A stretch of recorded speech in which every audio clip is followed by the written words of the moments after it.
Hi everyone, my name is Anthony and I live outside.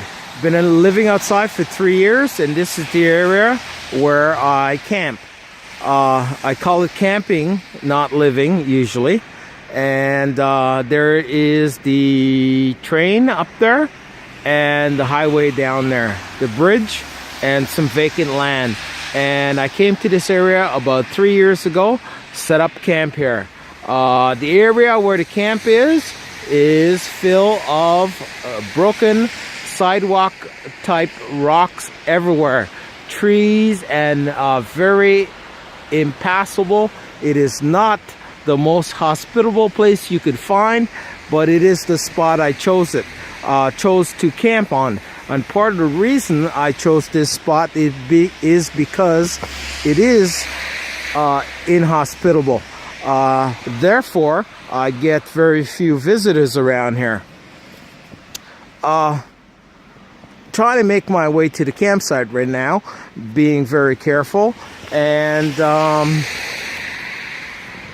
when I came here, I was actually camping on the other side of the river for about 6 months. And I'm going to show you that in a minute. We're approaching the campsite right now. And there it is. That's my camp, and it has been for 3 years, and trying to make my way over there safely.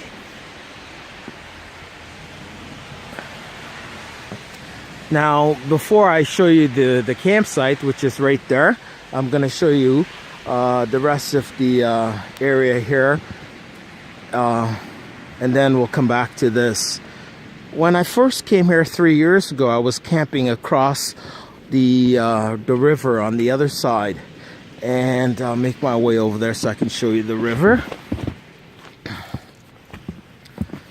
on the other side. And I was there for about 6 months or so, and fall came and I decided it was too open. I needed someplace more secluded, so I looked around and I found this spot. There's the river down there, and that's the old spot, the old campsite. Now I'm over here, I'm looking around, looking for a place that is flat, or relatively flat, that I can set up camp on. And the only place I found in this whole area was this spot right here. The flat land here is about 4 feet wide, it's about 12 feet long, and it is has trees on all sides. So unless you want to cut some trees down, and move some rocks, that's all the flat land you've got. So I decided I wasn't going to cut any trees down, and I wasn't going to try to move any rocks. And I decided to make the best of what I have here. The first thing I did when I came here was I put 4 skids down on the floor. And the skids allow me to be above the ground for winter, and obviously for snow, rain, runoff, melt off, water. Nothing gets wet in here. So the first thing I have going here is seclusion. I'm all up here all by myself. I don't get disturbed. The second thing I have going for me is that I do have a little bit of a part-time job. I do make money, so that allows me to get the third thing I got going for me. The third thing I got going for me is right there, which is propane. I have a couple of propane tanks, and I also have a bucket, and the bucket is for the washroom, and it's right there. I have everything is covered in snow, and I have some dresser outside. As I said before, the campsite was built on top of 4 skids, and 3 of them make up the campsite dwelling. The 4th one is a landing pad that I'm standing on right now, and there's a front door. It's a plastic corrugated kind of a sign that they use for voting, and there's also a door that I cut, and that's the front door. we're gonna go inside the campsite. Actually, before I go in, have a look at it. It's all covered in snow on all sides. They say snow is a good insulator, so I'm gonna have lots of insulation in here today. There are two tarps here. There is a green tarp and a brown tarp that makes up the roof, and mostly plywood, made out of plywood. Originally it was all cardboard and other materials, but eventually as I get more material, I change, and it is now plywood. On the floor I have 2 layers of this plastic mat. Actually, it's a rubber mat.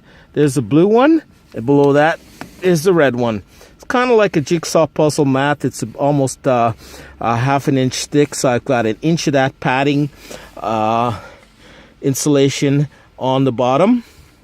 As you saw already, I have the propane outside.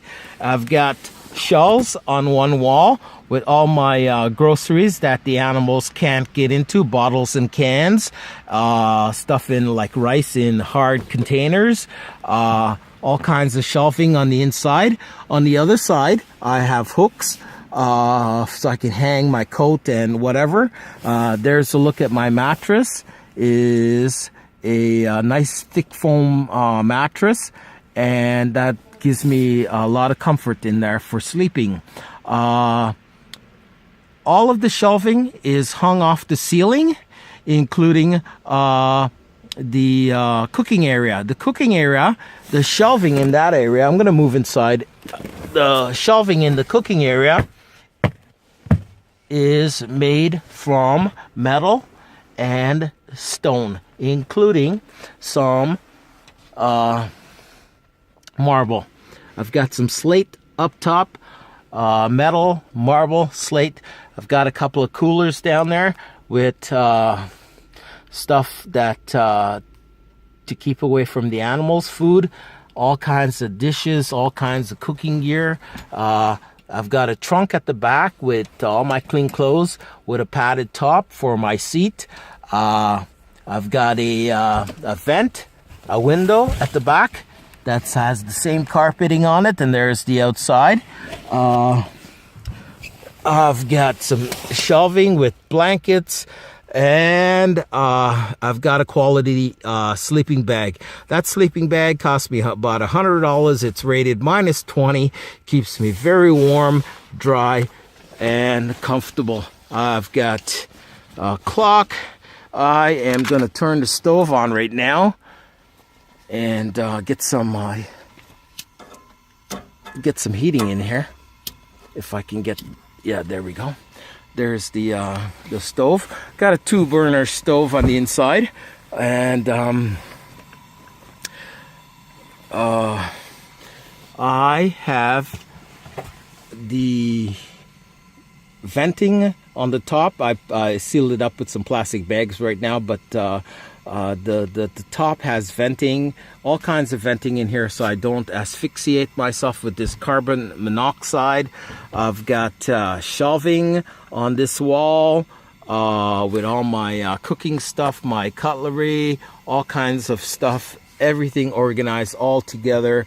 But really, keep in mind that this is a campsite that is built from garbage, stuff that people have thrown away. Have a look at the ceiling. You'll see all kinds of signs that used for voting. A couple of lights up there, and that's how I did it here.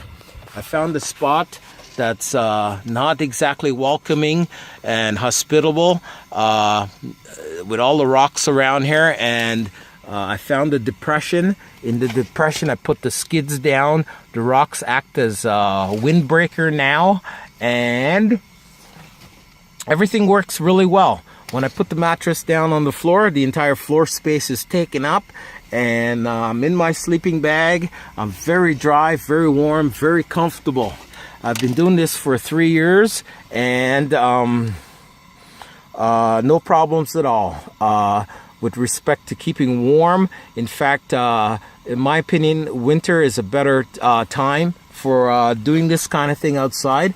I don't have bugs. My beer is cold. My food can stay for days, just like in the fridge. The snow is out there. I can melt the snow and make water, wash dishes, wash myself up, brush my teeth, all kinds of stuff that is much more difficult in the summer. So winter camping is something that is not any more difficult than it is summer. I've been here for 3 years, and it's been a great experience. Wish I had done it sooner in my youth. But anyway, I'm doing it now, and it's a great experience. I enjoy it. I've done a great job of turning this most inhospitable place into a zone, a very small pocket of reasonable comfort. I also have, incidentally, I forgot to show you this one. I have a battery. It is a inverter with a light and electrical supply that I can, if I can turn the light on, yeah, there it is. I can charge my phone. I can basically, that will run for about a month until I have to take it somewhere and get it recharged for another month. And that's how I do it camping. It's been 3 years. It's been a great experience. No complaints at all. And I thank you for watching my video on February 13 in Toronto in the middle of winter, camping outside and doing it in relative comfort. Thank you very much. Bye-bye.